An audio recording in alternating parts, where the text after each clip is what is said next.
aumenta mi fe. Aumenta mi fe, Señor, aumenta mi fe. Que nunca olvide tus promesas, que nunca olvide tus palabras,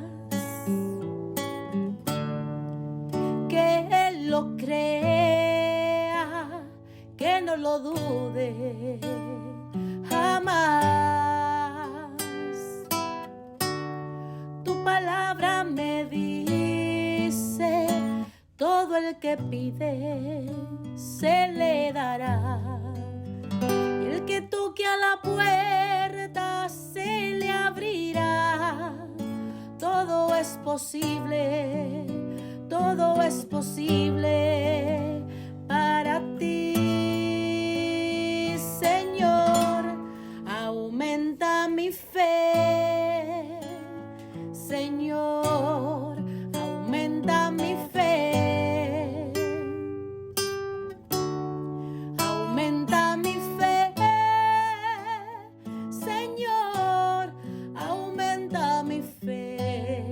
Aumenta mi fe, aumenta mi fe, aumenta mi fe, aumenta mi fe, aumenta mi fe, aumenta mi fe, aumenta mi fe, aumenta mi fe, Señor.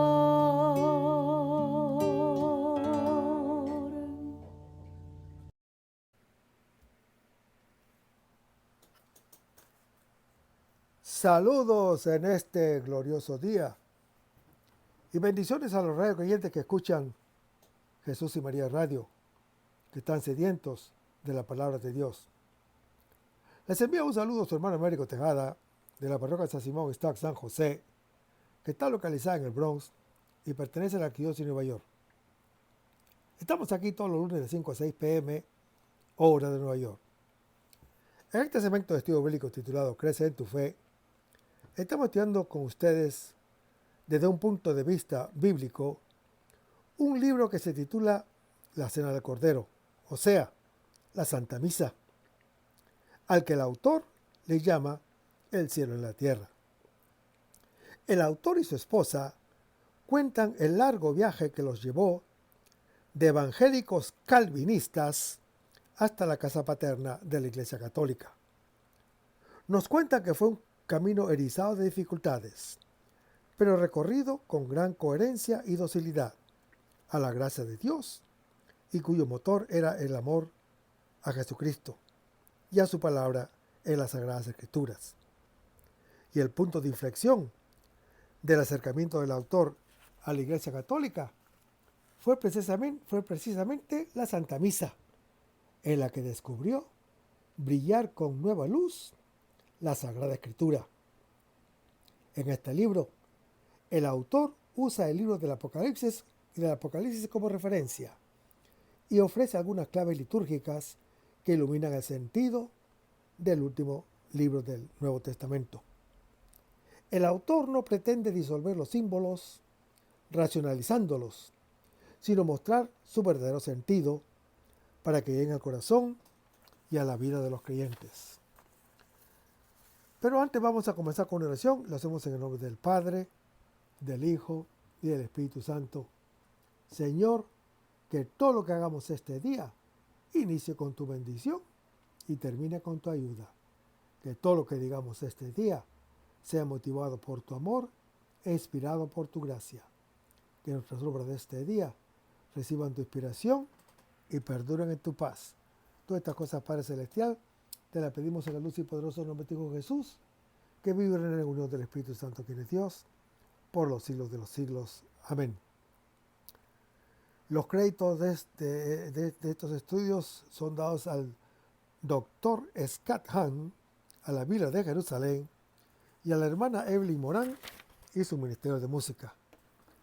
A los hermanos y hermanas que viven en el Bronx, para invitarlos a nuestro ciclo de oración de la parroquia San Simón Wistac San José, que está localizada en el 2191 Valentine Avenue, esquina calle 182, comenzando con la misa a las 7:30 p.m. todos los viernes por la noche. Decíamos que en el segmento anterior nos habíamos quedado en especial en el capítulo del Evangelio según San Juan, capítulo 19, versículos 28 al 37, donde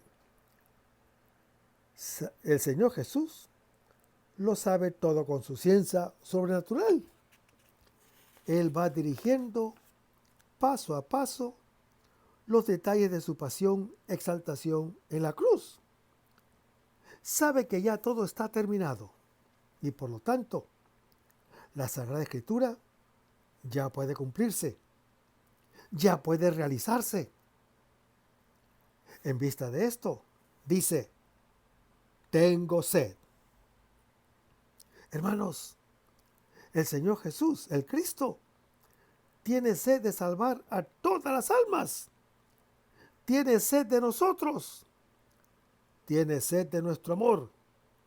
Tiene sed de nuestras almas y de todas las almas que debemos llevar hasta Él por el camino de la cruz, que es el camino de la inmortalidad y de la gloria del cielo.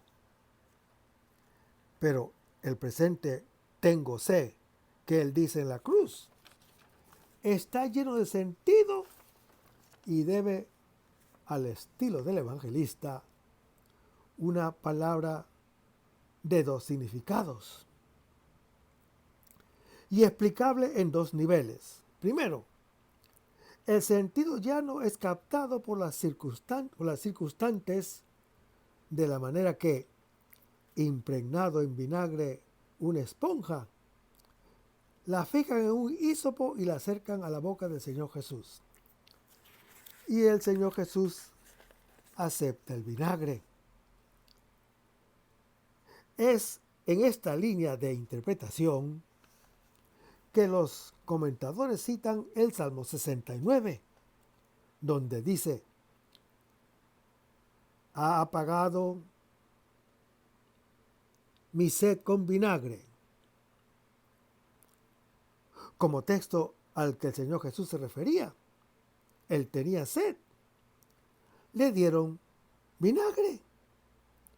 Y así se realizó lo que el Salmo anunciaba. Segundo, el sentido profundo no ha sido descubierto por el evangelista, pero este subraya que Jesús dijo, tengo sed, para que en esa forma las Sagradas Escrituras alcanzaran su fin y tuvieran su realización. Pero tenemos que hacernos esta pregunta. ¿De qué sed se trataba? Entonces, ¿de qué se trataba entonces en su sentido profundo? Algunos autores aducen dos textos de los Salmos, en el que el salmista expresa su sed de Dios, como en el Salmo 42 y el Salmo 63. Sin embargo, hermano que me escuchas, probablemente hay que investigar en otra dirección. El Señor Jesús sabe que ya todo está terminado. Por tanto, nada falta. La Escritura puede ya cumplirse. Siendo así, solo agrega, tengo sed. Más que de algún texto particular, el evangelista Juan se refiere a la Escritura en su plenitud, a las profecías mesiánicas, a los designios divinos de salvación, depositados en los libros sagrados, como en Jeremías capítulo 31, que dice, van a llegar días, oráculo de Yahvé, en que yo pactaré con la casa de Israel y con la casa de Judá una nueva alianza. O cuando dice, los rociaré con agua pura y quedarán purificados. De todas sus impurezas y de todas sus basuras los purificaré y les daré un corazón nuevo. Infundiré en ustedes un espíritu nuevo. Quitaré de su carne el corazón de piedra y les daré un corazón de carne. Lo anuncia el profeta Ezequiel en su capítulo 36. Pero ya en otra ocasión, el Señor Jesús se había declarado sediento cuando dijo a la mujer samaritana, dame de beber, en Juan capítulo 4. El Señor Jesús tenía sed y por eso pidió agua. Pero, además de la sed natural, Jesús, Mesías, ardía en otra sed. En una sed profunda, más de dar que de recibir. Y por eso agregó inmediatamente, si conocieras el don de Dios. ¿Y quién es el que te dice, dame de beber? Tú le habrías pedido y te habría dado agua viva. Y al final del diálogo, el Señor Jesús consigue que aquella mujer le pida, Señor, dame de esa agua para no tener sed ni venir aquí a sacarla. Hermanos, la sed del Señor Jesús es sed de dar el Espíritu Santo. Esta escena recuerda también el grito del Señor Jesús en el templo de Jerusalén, el día grande de la fiesta de los tabernáculos, cuando dice, si alguno tiene sed, venga a mí y beba. Quien cree en mí, como dice las Escrituras, ríos de agua viva brotarán de su seno, como lo anuncia Juan capítulo 7. Hermanos, este río de agua viva es el Espíritu Santo, que los que creen en Él recibirán cuando Él sea glorificado. Aquí también en la cruz, Él sabe con su ciencia sobrenatural que ya todo está terminado, que después de dejar las vestiduras a los soldados y de entregar al discípulo amado a su madre, y ésta al discípulo, la hora de la gloria hacia la cual tendía su vida, ha llegado. La creación nueva está cumplida. Él mismo es la criatura nueva. El Hijo de Dios que ama con el mismo y único amor al Padre Celestial y a todos nosotros. Pero lo que en la cruz se lleva a término, a los pies de la cruz, apenas ha comenzado con la madre y el discípulo amado. Su misión está cumplida. La obra del Padre Celestial realizada. La salvación conquistada. Los frutos de la vida y del sacrificio del Señor Jesús pueden ya derramarse sobre el mundo entero. Hermanos, ya nada falta. Puede ya cumplirse la Escritura. El Señor Jesús tiene sed de ello.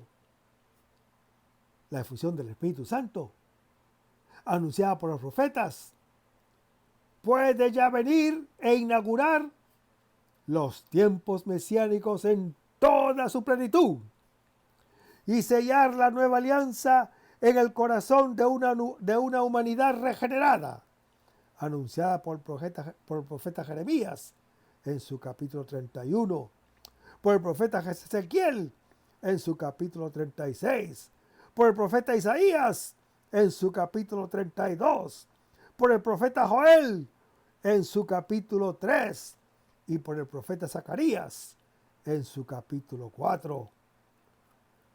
Hermanos, el tengo sed del Señor Jesús en la cruz expresa una sed más de dar que de recibir.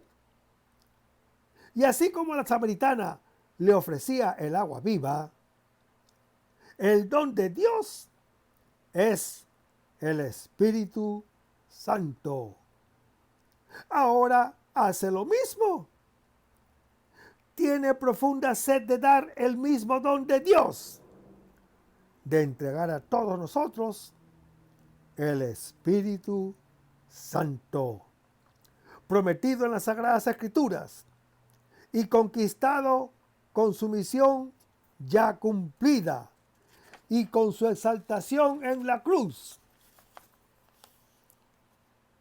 Hermanos, el vinagre es vino dañado. Esta vasija está llena de vinagre. El suplicio de la cruz producía también una gran deshidratación y era costumbre ofrecer agua mezclada con vinagre a los crucificados para mitigar su sed. El gesto de darle vinagre, hermano que me escuchas, no se dice quién cumple esta acción. Podría indicar piedad. El hísopo alude a la sangre del Cordero que quita el pecado del mundo. Él es el verdadero Cordero Pascual, cuya sangre, rociada con el hísopo, evita la muerte. La misma sangre de un cordero que fue rociada en la marquesina de las puertas en Éxodo capítulo 12. Hermanos, el Señor Jesús toma el vinagre del cual está llena la esponja. Con la mujer samaritana no se dice que haya bebido el agua. Aquí, en cambio, bebe el vinagre que le ofrecen. Y dice, todo está cumplido. Hermanos, la expresión recuerda el relato de la creación, cuando Dios llevó a su cumplimiento el cielo y la tierra y todo lo que ellos contienen en Génesis capítulo 2. En el Evangelio de según San Juan, es la última palabra del Señor Jesús en la cruz. Es un grito de triunfo. El Hijo de Dios ha llevado a su término su misión. Al beber el vinagre, nos amó hasta el extremo. La creación finalmente está cumplida. Aquel por el cual y en el cual todo ha sido hecho. Vació el universo del odio para colmarlo de su amor. Habiendo dicho, tengo sed, y habiendo tomado el vinagre, el Señor Jesús pronuncia su última palabra y dice, está terminado. El evangelista Juan concluye luego con solemnidad y dice, y habiendo inclinado la cabeza, entregó el Espíritu. Hermanos, el Señor Jesús no muere. Nos entrega el Espíritu Santo, su misma vida, el amor que es más fuerte que la muerte. No termina, sino que se cumple en la entrega total de sí mismo. Es el anticipo de Pentecostés. Eso es exactamente lo que dice el Señor Jesús. Les conviene que yo me vaya, porque si no me voy, no vendrá a ustedes el Consolador. Pero si me voy, se lo enviaré. Y lo dice Juan, capítulo 6. Hermanos, el Espíritu Santo, que antes moraba entre nosotros, en la carne del Señor Jesús, ahora es entregado a nosotros los creyentes y permanece en nosotros. Ya no somos huérfanos, sino hijos de Dios. Hermanos, la primera comunicación de Espíritu Santo coincide con el instante augusto en que el Señor Jesús, entregando su vida, regresa al Padre Celestial.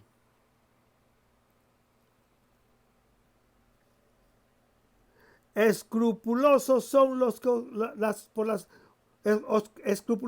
observancias de la ley mosaica, los judíos se presentan a Pilato para que los cuerpos de los crucificados sean descendidos. En Deuteronomio capítulo 21 se lee: si un hombre reo de delito capital ha sido ejecutado y le has colgado de un árbol, no dejarás que su cadáver pase la noche en el árbol.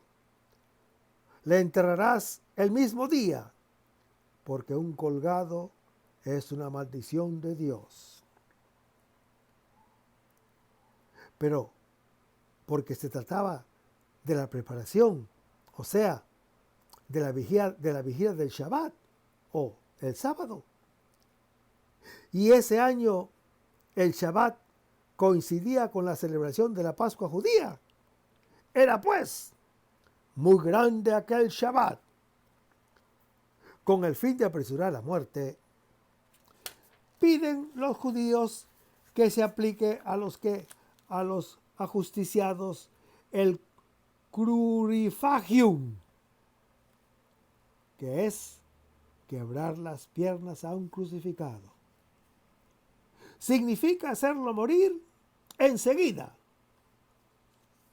Al no poder sostenerse con las piernas, muere asfixiado. La intención es la de hacerlos morir y retirarlos antes de que se oculte el sol. Y la Escritura dice: al llegar a Jesús, lo vieron ya muerto. No le quebraron las piernas. Hermanos, es la única vez que se dice que está muerto. El Señor Jesús muere realmente. ¿Pero qué es lo que muere? Su humanidad, no su divinidad. Estar muerto es la condición necesaria para resucitar. En la víspera de la Pascua judía se inmolaban en el templo de Jerusalén los corderos pascuales, a los que, según la ley mosaica, no se podía romper ningún hueso, según lo anuncia Éxodo capítulo 12. Y el hecho de que no le quebraran las piernas subrayan que Cristo es el verdadero Cordero Pascual. El evangelista San Juan comentará: esto sucedió para que se cumpliera la Escritura.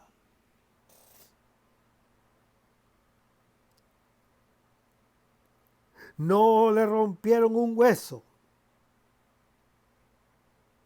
Hermanos, el gesto del soldado con la lanzada al costado del Señor Jesús no era necesario, pues el Señor Jesús ya estaba muerto. Las palabras al instante indican que esa sangre y esa agua se apresuraron a salir.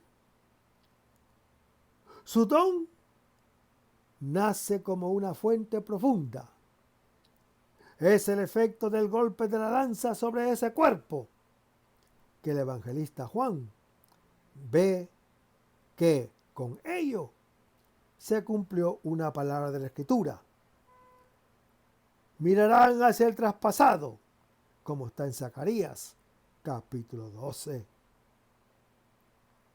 Hermanos, la sangre es la expresión de una deuda saldada, el precio de un rescate, el elemento para la remisión del pecado, según lo dice y lo anuncia 1 Juan capítulo 1.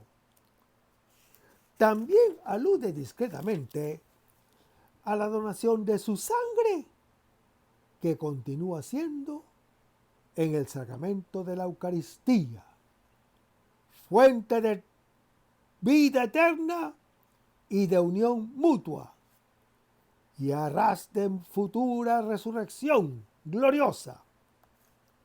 El agua es símbolo del Espíritu Santo, que procede del Señor Jesús glorificado. Hermanos, el Señor Jesús es el nuevo santuario, de cuyo costado fluye el gran río del Espíritu Santo. Su costado abierto es el lado del templo de Jerusalén, del cual fluye el gran río que sana y hace revivir la tierra y el mar, produciendo árboles que fructifican 12 meses al año. Sus frutos son alimento para toda hambre. Sus hojas son medicina para todos los males. Lo anuncia el profeta Ezequiel en su capítulo 47.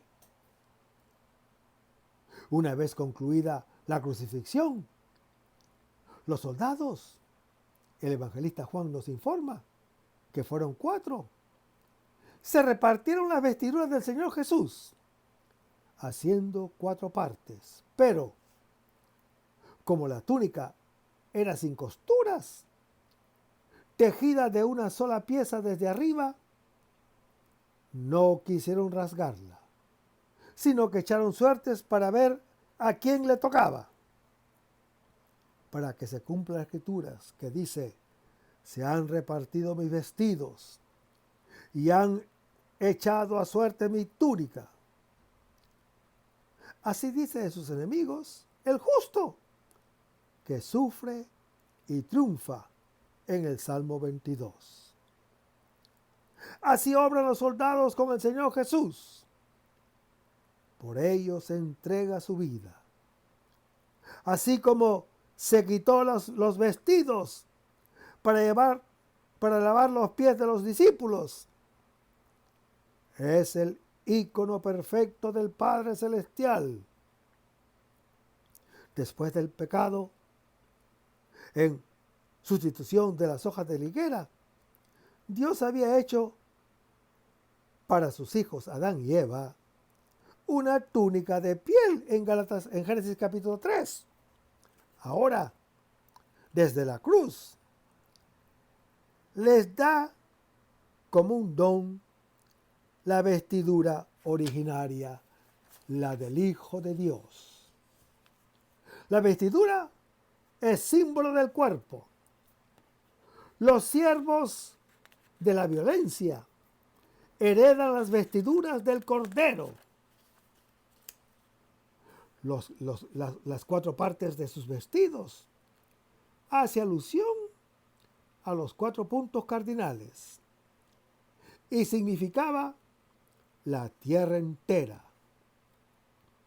Hermanos, toda la humanidad pecadora recibe la herencia del Hijo de Dios.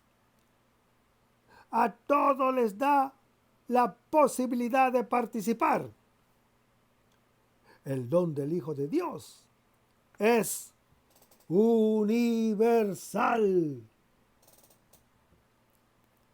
Después de hablar de los vestidos, el evangelista San Juan nos recuerda la túnica y deja la frase interrumpida, sin duda alguna. El evangelista San Juan ve en la túnica sin costuras un simbolismo, pero no es fácil descifrarlo. La suspensión es para producir efecto, crea expectativa acerca de lo que se dirá de esta túnica. Así como es claro el significado de los vestidos, así también es misterioso el de la túnica. Ella es la parte más íntima de los vestidos que se lleva debajo del manto. La túnica, hermano que me escuchas, como los vestidos, indica el cuerpo, indica la persona. Los autores antiguos veían representado en los vestidos y en la túnica el misterio de la iglesia, que es cuerpo de Cristo.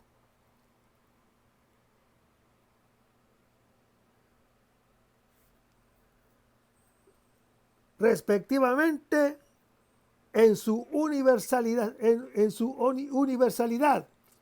el cuerpo del Hijo de Dios es para todos nosotros. La túnica indica el misterio de la integridad y de la unidad en tiempos difíciles para la iglesia. Ese gran santo de la Iglesia Católica, San Cipriano, quiso descubrir en la túnica sin costuras a la iglesia una, sin divisiones. Esa túnica no se ha de romper ni de rasgar, a diferencia del velo del templo de Jerusalén que se rasgará. Debe quedar íntegra, como en la pesca milagrosa, la red. A pesar del número grande de peces, no se rompió. Otra interpretación ve en las características de la túnica una alusión a la vestidura del sumo sacerdote, que no tenía costura. Entonces, ella indicaría el sacerdocio de Cristo. Efectivamente, hermano que me escuchas, su cuerpo es el verdadero santuario. Si el velo del primer santuario se rasgó por en medio, como lo anuncia Lucas capítulo 23, de arriba a abajo, según Marcos capítulo 15, el cuerpo del Señor Jesús, que es el nuevo santuario, tejido totalmente desde arriba, será rasgado desde abajo, con una lanza, para abrirnos el misterio de Dios. ¿Qué podemos concluir con todo esto? El evangelista San Juan nos aclara que en el nuevo y definitivo sacrificio pascual, el Señor Jesús es al mismo tiempo sacerdote y víctima. Esto queda confirmado por los relatos de la última cena en los otros 3 evangelios sinópticos, en los que el Señor Jesús usa claramente el lenguaje sacerdotal de los sacrificios y libaciones, incluso cuando se describe a sí mismo como la víctima, cuando dice: esto es mi cuerpo que se entrega por vosotros.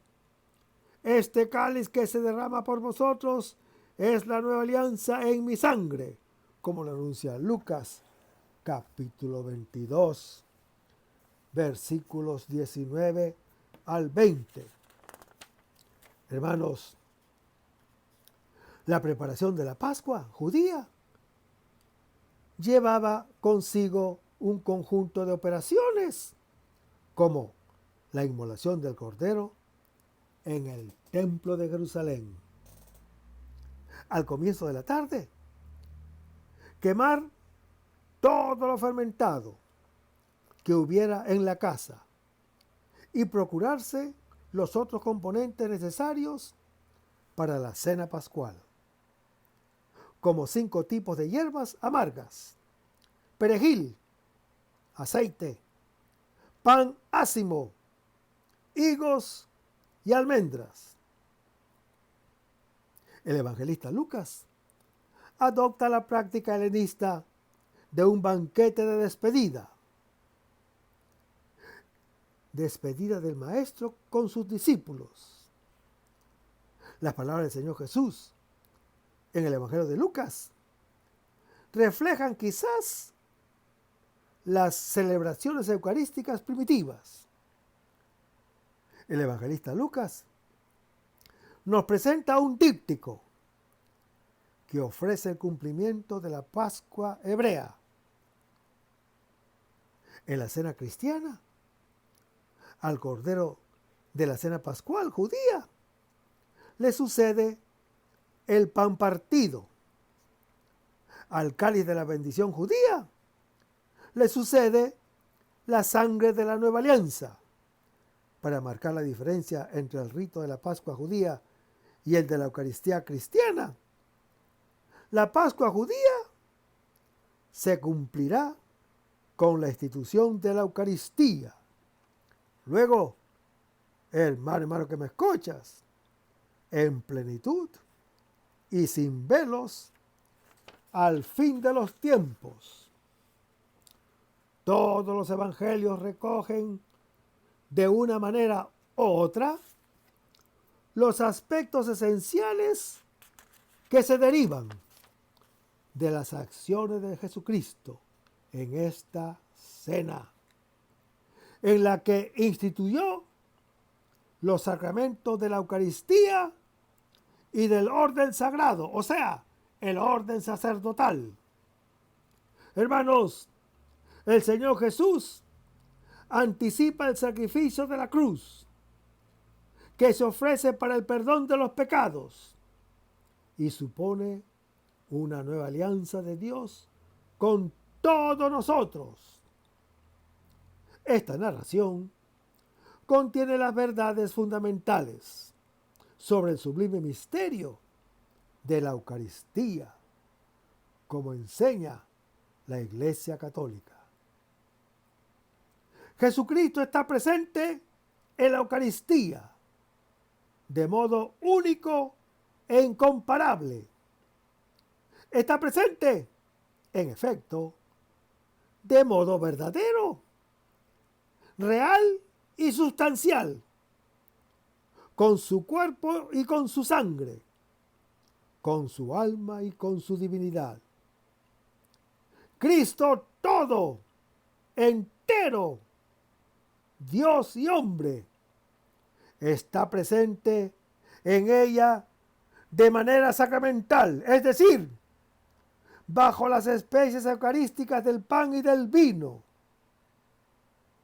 Hermanos, transustanciación significa la conversión de toda la sustancia del pan en la sustancia del cuerpo de Cristo y de toda la sustancia del vino en la sustancia de su sangre. Esa conversión se opera en la plegaria eucarística de la misa con la consagración, mediante la eficacia de la palabra de Cristo y de la acción del Espíritu Santo. Sin embargo, permanecen inalteradas las características sensibles del pan y del vino. Esto es, hermano que me escuchas, las especies eucarísticas. Es el banquete en el cual nos alimentamos de Cristo Jesús. Hacemos memoria de su pasión. bebemos de su espíritu y recibimos la prenda de la gloria futura.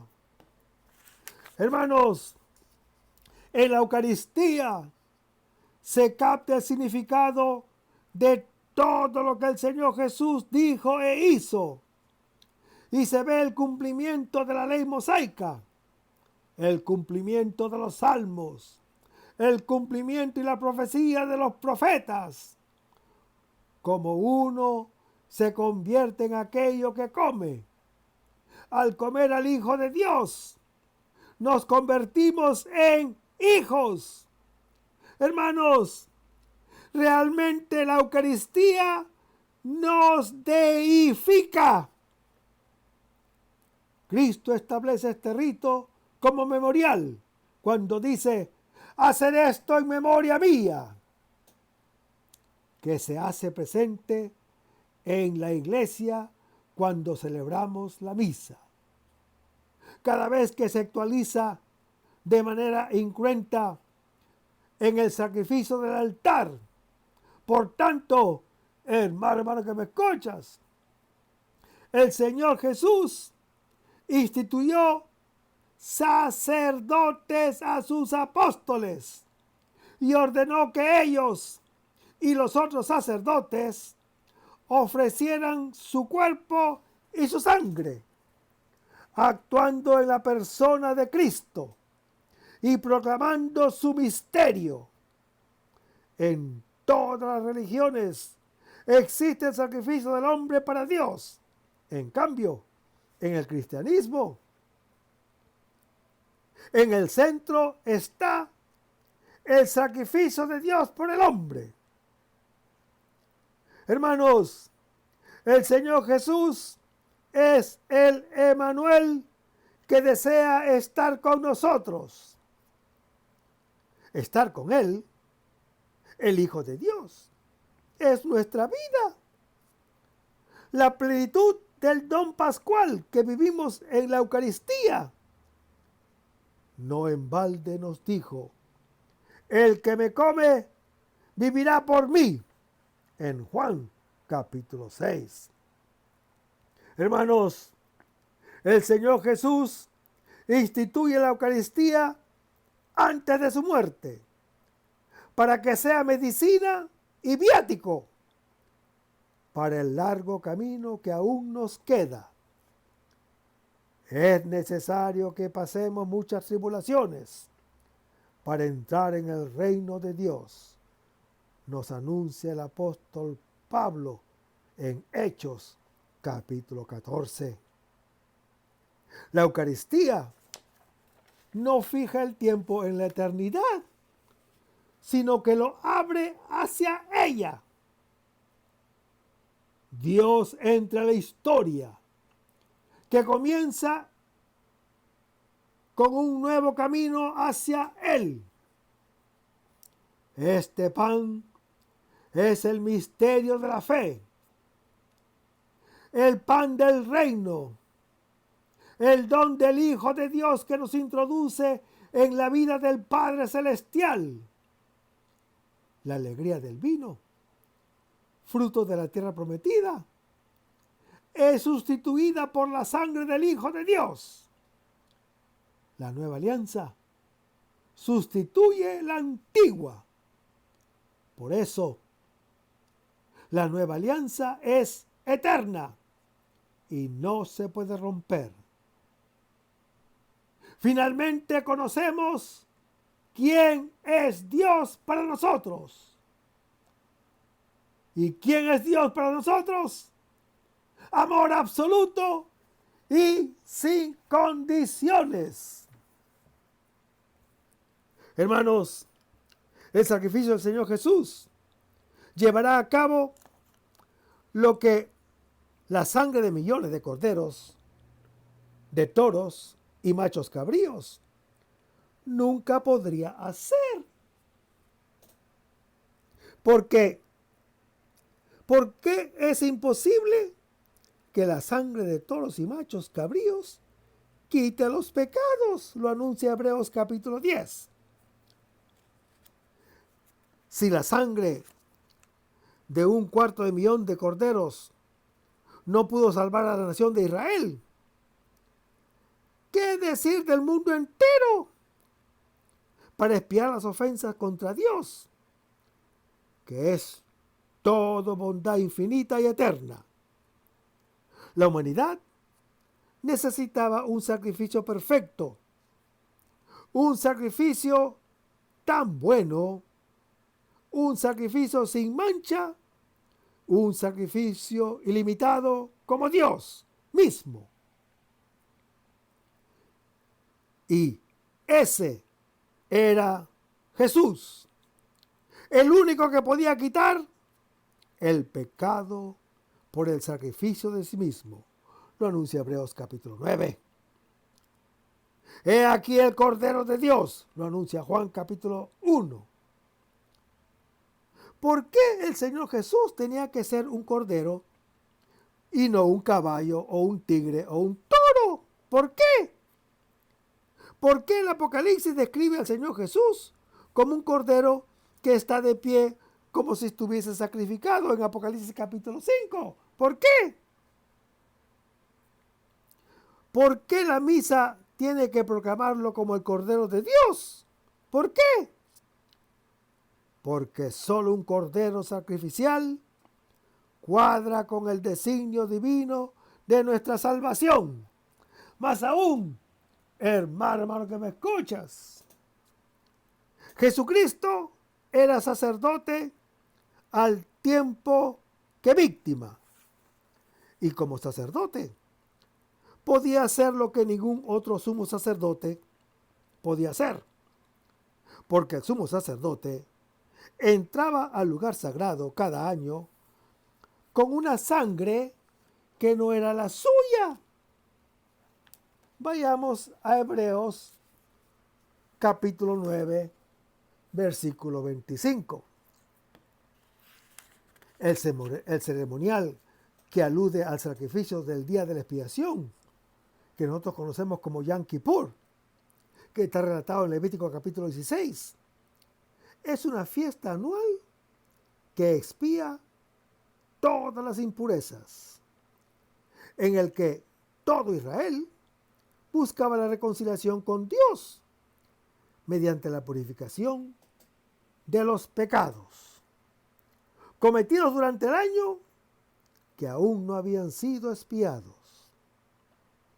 El ritual combina un sacrificio de expiación que consistía con la sangre de un carnero o un novillo, que serán presentados a Yahvé a la entrada de la tienda del encuentro y más tarde en el templo de Jerusalén, y serán ofrecidos como sacrificio por el pecado. Hermanos, Cristo, por su sacrificio, ha satisfecho una vez por todas esta necesidad de expiación perfecta. Cristo es superior a los sacerdotes levíticos en su persona, porque es eterno. Y también en su sacrificio con su propia sangre, que se sentó a la diestra del trono de la majestad en los cielos, al servicio del santuario y de la tienda verdadera, erigida por el Señor, no por el hombre. Por eso, hermano que me escuchas, el salmista dice: oráculo de Yahvé a mi Señor, siéntate a mi diestra hasta que yo haga de tus enemigos estrado de tus pies, como lo anuncia el Salmo 110. Hermanos, este rito judío de expiación es reemplazado por la ofrenda única de la sangre de Cristo, que nos abre el camino hacia Dios. En Cristo encuentra su perfección y su acabamiento toda la antigua alianza que rendía culto a Dios por medio de sacrificios y ofrendas. A partir de Cristo empieza la nueva alianza que Él instituye, estableciendo un nuevo sacrificio y un nuevo templo. La mediación sacerdotal de Cristo es la única que puede lograr el perdón de los pecados y el acceso de los hombres a Dios, derramando su propia sangre para ratificar la nueva alianza, y nos abrió las puertas del cielo. Por eso, hermano que me escuchas, tenemos, pues, hermanos,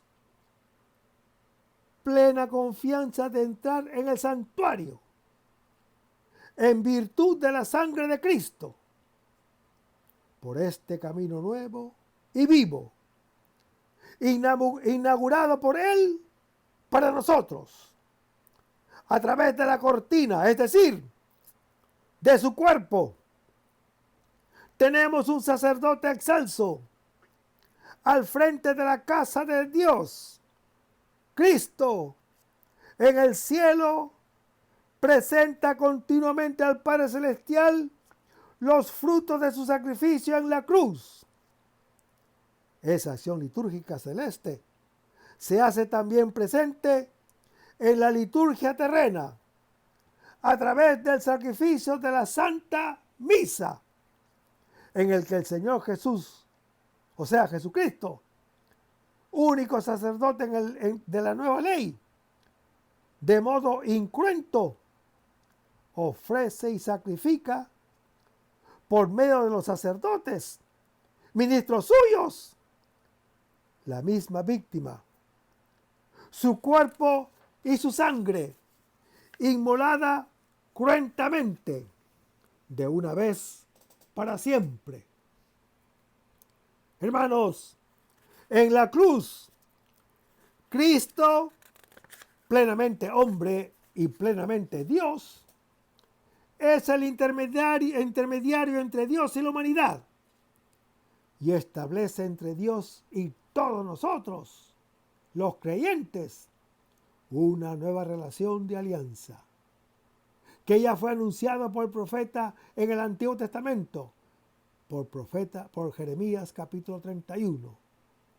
Por eso, acerquémonos con sincero corazón, en plenitud de fe, purificados los corazones de conciencia mala y lavado el cuerpo con agua pura, mantengamos firmes la confesión de la esperanza, pues fiel es el autor de la promesa.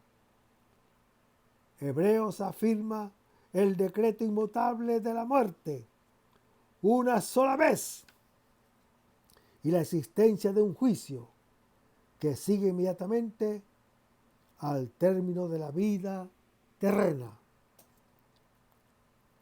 O sea, que la reencarnación, de que hablan mucha gente por ahí, de que adoran dioses paganos, no existe. Repito, la reencarnación no existe.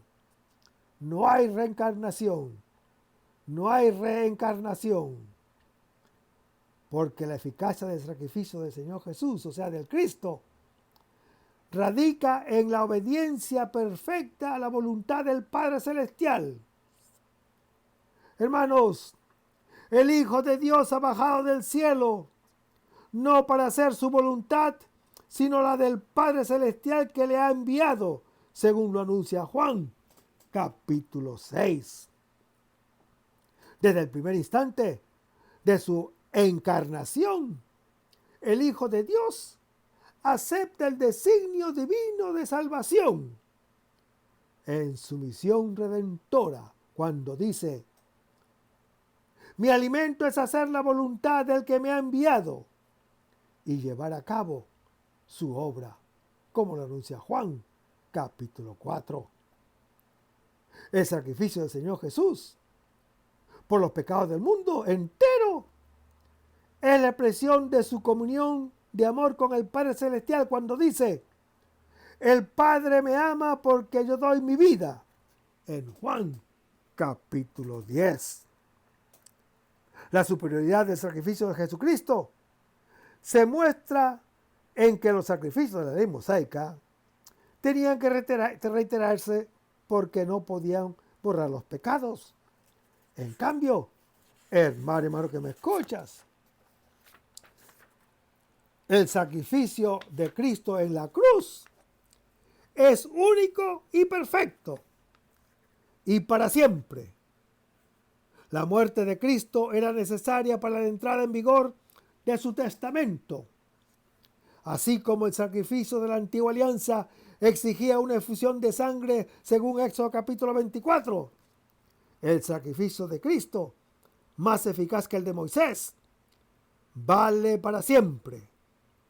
La oblación de Cristo es única e inaugura los tiempos mesiánicos por su eficacia total y definitiva.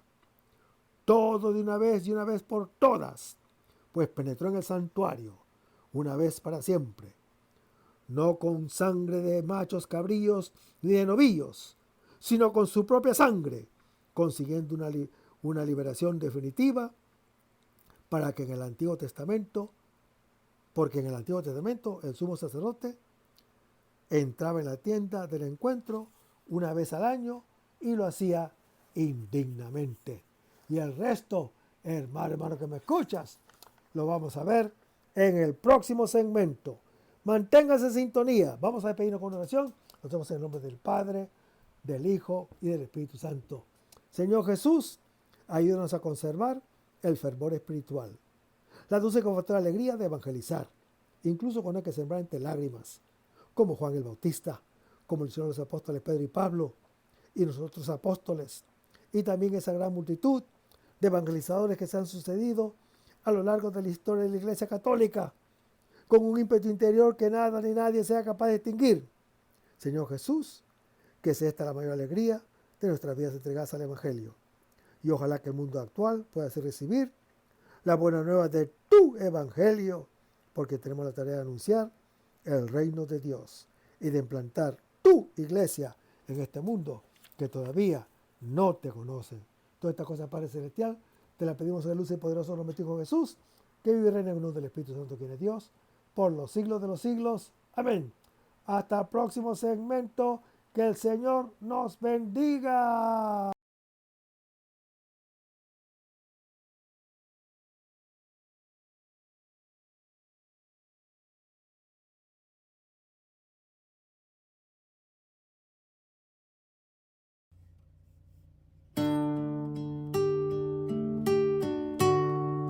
Aumenta mi fe, Señor, aumenta mi fe. Aumenta mi fe, Señor, aumenta mi fe. Que nunca olvide tus promesas, que nunca olvide tus palabras, que Él lo crea, que no lo dude jamás. Tu palabra me dice: todo el que pide se le dará, y el que toque a la puerta se le abrirá. Todo es posible, todo es posible para ti, Señor. Aumenta mi fe, Señor, aumenta mi fe. Aumenta mi fe, Señor, aumenta mi fe. Aumenta mi fe, aumenta mi fe, aumenta mi fe. aumenta mi fe, aumenta mi fe, aumenta mi fe, aumenta mi fe, aumenta mi fe.